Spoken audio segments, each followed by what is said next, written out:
All right, welcome back to Automation and Power World 2013. I'm Chris Shigas here for the Brainy Bunch, and we're live in Orlando, Florida, and with me now is Steve Weingarth, and we're going to talk a little bit about variable speed drives. Hey, thanks for coming. Thanks for inviting me. Okay, well tell me a little bit about drives and kind of the role they play in the U.S. right now. Well, the basic function of a drive, Chris, is that it's going to control either the speed or a torque of a motor. And we want to be able to do that to control performance, control flow of fluids like air and water, say for pumping or fans. Mm-hmm. So it's a sophisticated speed controller in a sense, you know, at its basic core. Mm-hmm. So it's used in ventilation systems. It's helping keep us cool here today, no doubt. We've got VFDs in this building. It's used in industrial processes where customers want to get precise control to maintain the quality of their product. They're allowed to do that much more easily with a drive or a VFD, as we call them. Mm-hmm. And it can also lead to some energy savings in certain applications. Well, because these motors are pretty much everywhere, right? Motors are everywhere. Motors are one of the largest consumers of electricity in the country. And they have a tremendous impact on probably our total energy usage across the world. Very large impact. Somewhere in the neighborhood of 60% or something of the energy is used by motors. So just making some small changes in efficiency can really have a big impact across when you're looking at global energy consumption. There's two aspects. One, making the motors slightly more efficient can certainly have a huge impact because they're using so much energy. Mm-hmm. Adding variable speed drives to the design can have an even larger impact because many processes such as fans and pumps they're running motors at full speed when you connect them up to the line, and then they're using throttles or valves or something to reduce the flow, let's say, of liquid to get what they actually want for the process. But they're still running the motor at full speed. Right. If you were actually to put a VFD on it, you could slow the motor down, keep your valve wide open, and achieve the reduced flow. And due to the physics of it, you actually get a huge reduction in energy when that happens. If you could slow a pump down 50%, you may reduce the energy to 12% of what it was. Make a huge difference. And I've heard an analogy, kind of the old-fashioned way, where you would imagine driving a car with the gas pedal all the way down, but to slow it down, you would just step on the brake while you had the gas pedal all the way down. That's a very good analogy. That's one I've used myself because it's actually really very good. You're running the engine full speed, but trying to control the speed of the car with the brake. As a VFD, we're controlling the gas pedal instead to regulate the speed. And so how have we seen the technology in recent years for these variable speed drives kind of advance and get implemented in the marketplace? Some of the advances we've seen over, say, the last 20 years is they've gotten much smaller in size. Right. So they don't take up as much space. They've gotten a lot more reliable than they were in the very early days. Mm-hmm. But they've also gotten more intelligent. They're able to now communicate with other controllers. So a huge complex like this has got computers that are controlling the HVAC system in the entire building.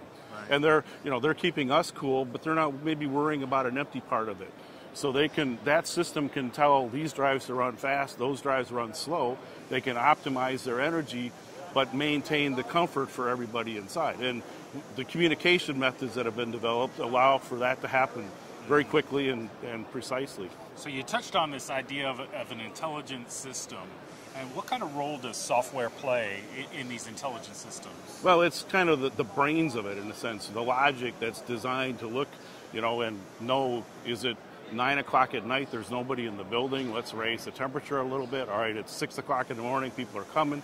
Let's start to bring it back to where it needs to be for the mass of people that are coming here to APW, for example. And that's one aspect, and that software can reside in other controllers.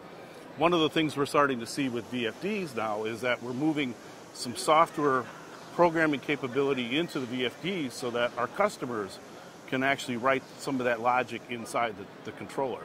And if it's not a big super system. It's a small system. You might be able to do everything with the VFD and not have another system on top of it.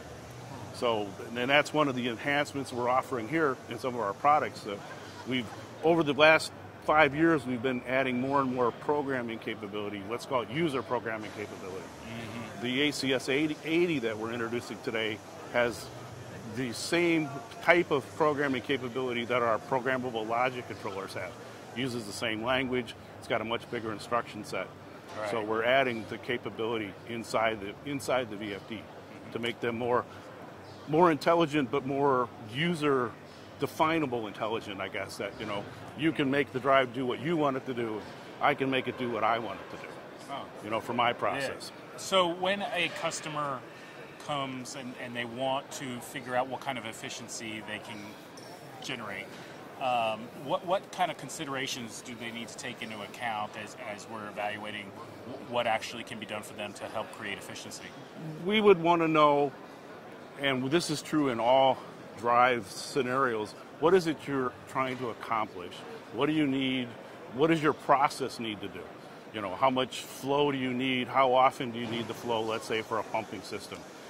If it's an HVAC system, how often does it have to run at 72 degrees? How often could it run at a different temperature? And then based on that, we can determine what are the requirements to control the speed. And we can compare that to, say, the traditional run the motor full speed and close dampers versus slowing the drive down. We can calculate the energy usage difference between those two, at which then the difference becomes the savings. But it comes down to understanding what is it the customer is going to do, right, so that you can help estimate what the savings would be. Well, now, obviously ABB's added ball door to the arsenal of products, and here we are at APW in Orlando. What kind of are you excited about on the show floor this year? We've got a couple of new ready-to-go technologies. I mentioned this ACS 880. It's a product we're launching today. We'll be selling it in a couple of months to the market. It's got some advanced programming capability. So that's from the drive side. That's kind of the exciting thing. We have several other what we call technology introductions. They're emerging technologies. They're not quite ready for the marketplace yet, right, but they're very promising. One of them is a unique motor design called the synchronous reluctance motor. That is a very high efficient motor. Right. So that adds another high efficient motor to our offering for saving energy. We've got a water pumping specific product that we're introducing here. So those are kind of the exciting new things in the drive market. And just having the synergy of Baldor and ABB to be able to offer the whole drive and motor package right, as one is a great advantage to, I think, our customers. Great, and you've seen that integration already succeeding. Yes, we're into year 2 of it now, and it's working very well. Right, great. Well, thank you so much for joining us. All right. That's it for us from Orlando for today. Tomorrow morning we'll be here at 9:30 a.m. for the ABB News Conference with all ABB key executives in North America. We look forward to seeing you then. Thanks a lot.